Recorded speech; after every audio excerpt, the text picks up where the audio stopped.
Welcome to citizens pulse. నేను మీ రాజేష్.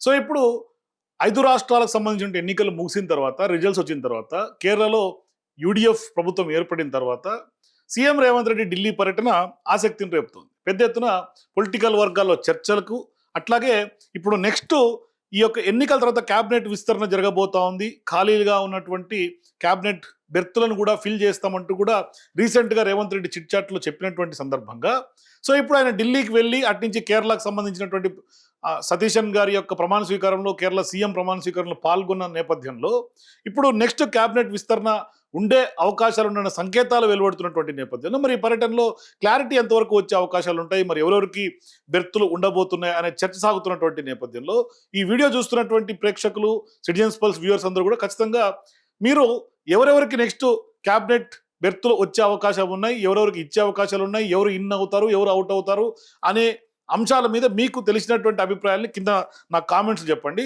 అట్లాగే ఇప్పుడు ప్రధానమైనటువంటి వ్యవహారం ఏంటంటే తెలంగాణ నాయకులందరూ కూడా ఢిల్లీ బాట పట్టినట్టుగా తెలుస్తా ఉంది. ఒకటి, ప్రధానంగా ఇప్పటికే కోమటిరెడ్డి రాజగోపాల్ రెడ్డి గత కొంతకాలంగా ఆయన పేరు ప్రధానంగా క్యాబినెట్ విస్తరణగానే మొట్టమొదటి వినిపించే పేరు కోమటిరెడ్డి రాజగోపాల్ రెడ్డి. అయితే ఇక్కడ ప్రధానంగా ఈ కోమటిరెడ్డి రాజగోపాల్ రెడ్డి మునుగోడు ఎమ్మెల్యేకు కాంగ్రెస్ పార్టీ అధిష్టానమే ఇప్పటికే మాట ఇచ్చింది. ఆ యొక్క మాటను అధిష్టానం నిలబెట్టుకోలేకపోయింది. అందుకని ఇవాళ ఇప్పుడు నెక్స్ట్ ఎన్నికల క్యాబినెట్గా దీన్ని చెప్తోంది. అంటే 2034 వరకు నేనే ఉంటాను అంటూ కూడా రేవంత్ రెడ్డి పదే పదే చెప్తున్నటువంటి నేపథ్యంలో సో ఇప్పుడు జరగబోయే ఎక్స్పాన్షన్ లాస్ట్ ఫైనల్ ఎక్స్పాన్షన్ అంటున్నారు. కాబట్టి ఖచ్చితంగా కోమటిరెడ్డి రాజగోపాల్ రెడ్డి కూడా ఈసారి దక్కుతుందా లేదా అనే అంశం మీద కొంత తాడోపేడో తేల్చుకుని సిద్ధమైనట్టుగా కూడా కొంత ప్రచారం జరుగుతోంది. అది ఎంతవరకు వాస్తవం ఏంటని చూడాలి. ఎందుకంటే ఆయన కాంగ్రెస్ పార్టీ లాయల్గా ఉంటూ ఉన్నారు. కాకపోతే కొంత మాట తప్పింది అనే వ్యవహారం అయితే అనేక సందర్భాల్లో ఆయన మాట్లాడారు. ఏకంగా ఇప్పుడు ఆయన సీఎం ఆస్పిరెంట్గా ఉన్నారు. రీసెంట్గా ఆయన మునుగోడులో చేసినటువంటి వ్యాఖ్యలు చూస్తే నెక్స్ట్ సీఎం ఆస్పిరెంట్గా ఆయన ఉన్నారు. అయితే ఇప్పుడు ప్రధానంగా ఇప్పటికే ఢిల్లీ బాట పట్టినటువంటి నేతల్లో ఒకటి పరిగి ఎమ్మెల్యేగా ఉన్నటువంటి రామ్మోహన్ రెడ్డి. ఆయన ఇప్పటికే రాహుల్ గాంధీతో భేటీ అయినట్టుగా తెలుస్తూ ఉంది. ఆయన కూడా కొంత స్పష్టంగా కొంత క్యాబినెట్లో బెర్త్ ఎక్స్పెక్ట్ చేస్తున్నారు.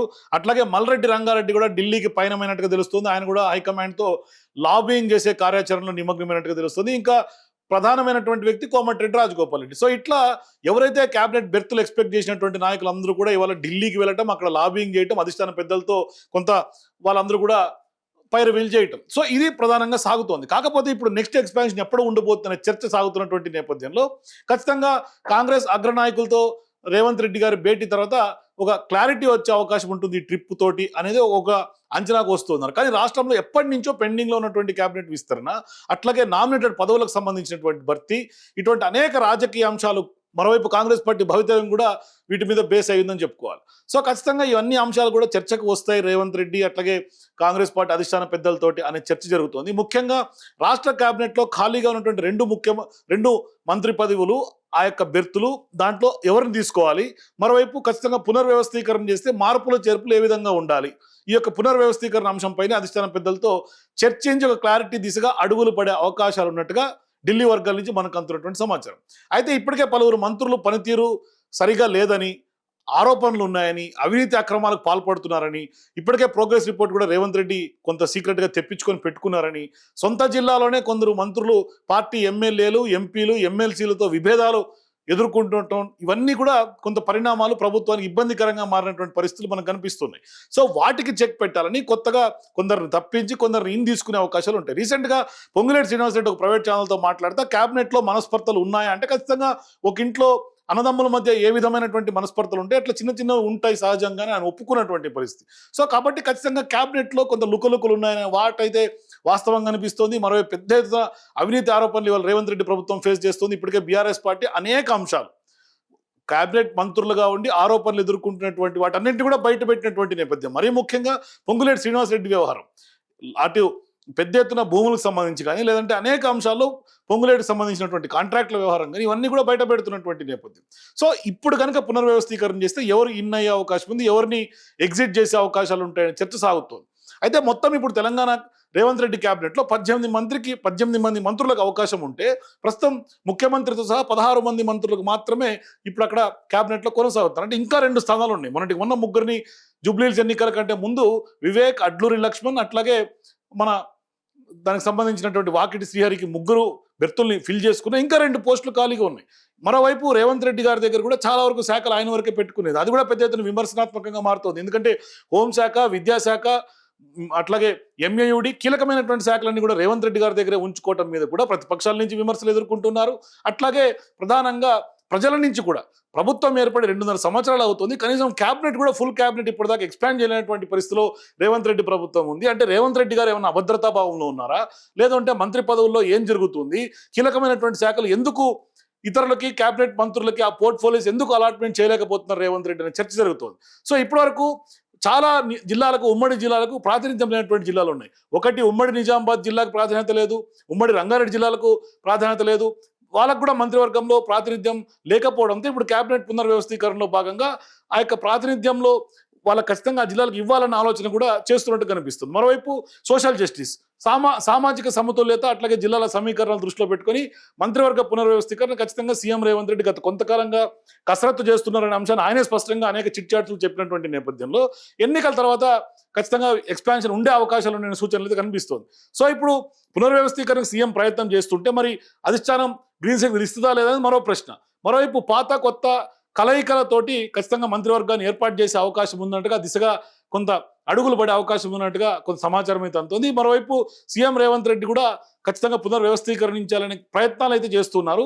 సో ఇప్పుడు ఖచ్చితంగా పునర్వ్యవస్థీకరణ జరిగితే మరి ఎవరెవరికి చోటు దక్కే అవకాశం ఉంటుంది అని కూడా కొంత కసరత్తులో ఎవరెవరి పేర్లు ప్రముఖంగా వినిపిస్తున్నాయి. సో ఇవన్నీ నేపథ్యంలో ప్రధానంగా జిల్లాల్లో ఎదుర్కొంటున్నటువంటి అసమ్మతి నాయకుల్ని, అసమ్మతి ఎదుర్కొంటున్నటువంటి వాళ్ళని, అవినీతి ఆరోపణల్ని, చిక్కుల్లో కొంత ఇరుక్కున్నటువంటి మంత్రులను, ఆ యొక్క శాఖల నిర్వహణలో ఫెయిల్యూర్గా ఉన్నటువంటి మంత్రులను, వాళ్ళను ఖచ్చితంగా తప్పించాలని, ఆ యొక్క మంత్రులను అధిష్టానం ఆమోదంతో తప్పించాలనే యోచనలో సీఎం ఉన్నట్టుగా కూడా కొంత ప్రచారం జరుగుతోంది.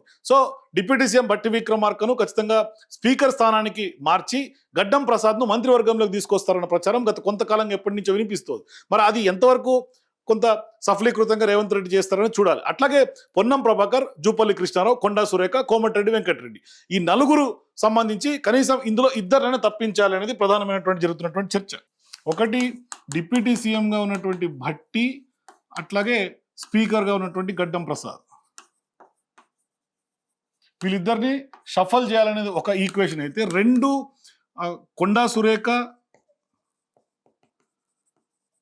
పొన్నం ప్రభాకర్,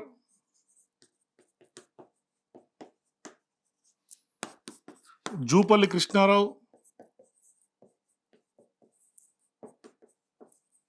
ఈ ముగ్గురితో పాటుగా కీలకమైనటువంటి వ్యక్తి కోమటిరెడ్డి వెంకటరెడ్డి. ఈయనని కొంత కాంగ్రెస్ పార్టీ పరంగా వాడుకోవాలి, రాజగోపాల్ రెడ్డిని ఇన్ చేసుకోవాలనేది కీలకమైనటువంటి చర్చ జరుగుతుంది. సో ఈ నలుగురిలో ఒక ఇద్దరిని అయితే మాత్రం కీలకంగా తప్పించే అవకాశాలు ఉన్నాయి. ఇద్దరిని తీసుకొచ్చి ఇద్దరిని కొత్త వాళ్ళకి అవకాశం ఇవ్వాలనే చర్చ కూడా జరుగుతోంది. సో వాళ్ళ స్థానంలో ఖచ్చితంగా కొత్త వాళ్ళకి అవకాశం ఇవ్వచ్చు అనేది కూడా వినిపిస్తోంది. ఇక మరికొంతమందికి సంబంధించినటువంటి మంత్రుల శాఖలను కూడా మార్చే అవకాశం ఉందనే ప్రచారం జరుగుతోంది. మరోవైపు చాలా వరకు కూడా ఇప్పుడు ఎన్నికల క్యాబినెట్ కావడంతో ఖచ్చితంగా కసరత్తు చాలా సీరియస్ గా జరుగుతున్నట్టు తెలుస్తుంది. ఎందుకంటే సో ఇప్పుడు కాంగ్రెస్ పార్టీ ఏర్పడి 2.5 సంవత్సరాలు అయిపోయింది. సో ఇటువంటి సందర్భాల్లో ప్రభుత్వ పాలనలో వేగం పెంచి ఖచ్చితంగా ఇప్పటికీ అనేక ఆరోపణలు ప్రభుత్వం ఎదుర్కొంటోంది. ఒకటి రైతులకు సంబంధించినటువంటి ఎదుర్కొంటోంది, మరోవైపు పూర్తి స్థాయిలో పాలన గాడిన పడట్లేదు, ఫెయిల్యూర్ గా మారిందనే వ్యవహారం ఉన్నటువంటి నేపథ్యంలో, పెద్ద ఎత్తున ఆరోపణలు వినిపిస్తున్నటువంటి నేపథ్యంలో, సో ఇప్పుడు ఆయనేమో 2034 వరకు నేనే ఉంటాను సీఎంగా అని చెప్తున్నటువంటి నేపథ్యంలో ఎట్లా ఉంటారనే ప్రశ్నలకి జవాబు లేదు రేవంత్ రెడ్డి గారి దగ్గర. ఆయన ఏదో ఒక రాజకీయ ఈక్వేషన్, గతంలో జరిగినటువంటి రాజకీయ ఈక్వేషన్ చెప్తున్నారు తప్పితే మరి ఆ ఈక్వేషన్ ప్రకారం ఆ దిశగా పాలన సాగట్లేదు అనేది ఓపెన్ గా కనిపిస్తుంది, అవుట్ రైట్ గా. సో ఇటువంటి సందర్భాల్లో సీనియర్లు మంత్రులుగా కొంత సింహభాగంలో కనిపిస్తున్నారు. వారిలో కొందరు సీఎంను కూడా లెక్క చేయనటువంటి పరిస్థితి స్పష్టంగా కనిపిస్తుంది. తరచూ వివాదాలు వస్తున్నాయి. సీఎం రేవంత్ రెడ్డి గారు అయితే కొన్ని కీలకమైనటువంటి వ్యవహారాల్లో ఆ యొక్క మంత్రులు నెగ్లెక్ట్ చేస్తున్నారు. కనీసం బ్యానర్ల మీద కానీ లేకుంటే ప్రోటోకాల్స్ ఇష్యూస్, వాళ్ళ ఫొటోస్ కూడా వేయనటువంటి పరిస్థితి ఉంది. మరోవైపు మంత్రి పదవులు ఆశించే వారి సంఖ్య కూడా రోజు రోజుకి పెరుగుతుంది. ఇది ఖచ్చితంగా పార్టీలో కూడా కొంత ఇష్యూ ముదిరే అవకాశం ఉంటుంది. అంటే ఈ యొక్క ఎన్నికల ముందు కేబినెట్ పునర్వ్యవస్థీకరణ చేస్తే ఖచ్చితంగా మళ్ళీ వివాదాలకు కేంద్ర బిందువుగా అయ్యే అవకాశం ఉంది. మరీ ముఖ్యంగా ఒకసారి ఆశావాహుల లిస్టు చూస్తే కోమటిరెడ్డి రాజగోపాల్ రెడ్డి, ఇబ్రహీంపట్నం ఎమ్మెల్యే మల్రెడ్డి రంగారెడ్డి, స్పీకర్ గడ్డం ప్రసాద్, అట్లాగే ఎమ్మెల్సీ విజయశాంతి, దేవరకొండ ఎమ్మెల్యేగా ఉన్నటువంటి బాలు నాయక్. ఒకసారి మనం లిస్టు చూద్దాం. చాలా అతిపెద్ద ఆశావాహుల లిస్టు వచ్చే అవకాశం ఉంటుంది. ఒకటి మొట్టమొదటి లిస్టు కోమటిరెడ్డి రాజగోపాల్ రెడ్డి, కోమటిరెడ్డి రాజగోపాల్ రెడ్డి. 2 ఎమ్మెల్సీ విజయశాంతి. ఆమె ఇప్పటికే కొంత సైలెంట్గా మారిపోయినటువంటి పరిస్థితి. 2 ఇబ్రహీంపట్నం మల్రెడ్డి రంగారెడ్డి.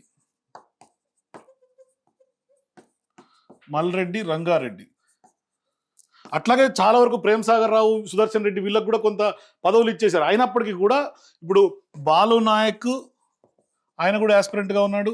నెక్స్ట్ ఇప్పుడు ప్రేమ్ సాగర్ రావు కూడా ఇంకా యాస్పిరెంట్గా ఉన్నాడు, మంచిర్యాల ఎమ్మెల్యే. అట్లాగే నెక్స్ట్ గడ్డం ప్రసాద్ కుమార్ స్పీకర్గా ఉన్నారు ఆయన కూడా. సో ఆయన కూడా యాస్పిరెంట్గా ఉన్నాడు. అట్లాగే నెక్స్ట్ చూసుకుంటే ఇప్పుడు మాజీ మంత్రి, ప్రస్తుతం ఆయనకు అడ్వైజర్గా కొనసాగుతున్న సుదర్శన్ రెడ్డి, ఆయన కూడా ఎప్పటి నుంచో క్యాబినెట్లోకి ఇన్ కావాలనే ప్రయత్నం జరుగుతోంది. సో అయినప్పటికీ కూడా అంటే ఆయనకు సలహాదారు పదవి ఉన్నప్పటికీ కూడా కొంత ఉంది. అట్లాగే పరిగి ఎమ్మెల్యే రామ్మోహన్ రెడ్డి, ఆయన ఇప్పటికే ఢిల్లీ బాట పట్టినటువంటి పరిస్థితి. సో ఇట్లా రోజు రోజుకి ఆశావాహుల లిస్ట్ పెరిగిపోతుంది. అట్లాగే రామ్మోహన్ రెడ్డి తర్వాత నెక్స్ట్ ఇప్పుడు ఈయన కూడా ఉన్నాడు, పిసిసి అధ్యక్షుడు, ఎమ్మెల్సీగా ఉన్నటువంటి మహేష్ కుమార్ గౌడ్. ఆయన కూడా బీసీ కోటాలో ఆయన కూడా రేస్లోకి వచ్చాడు. మరోవైపు రేవంత్ రెడ్డి గారికి కూడా మహేష్ కుమార్ గౌడ్ గారి పైన మంచి ఒపీనియన్ ఉంటుంది, ఆయన పదే పదే చెప్తూ ఉన్నాడు. వీళ్ళ ఈక్వేషన్ కూడా ఆయన పదే పదే మాట్లాడుతున్నాడు.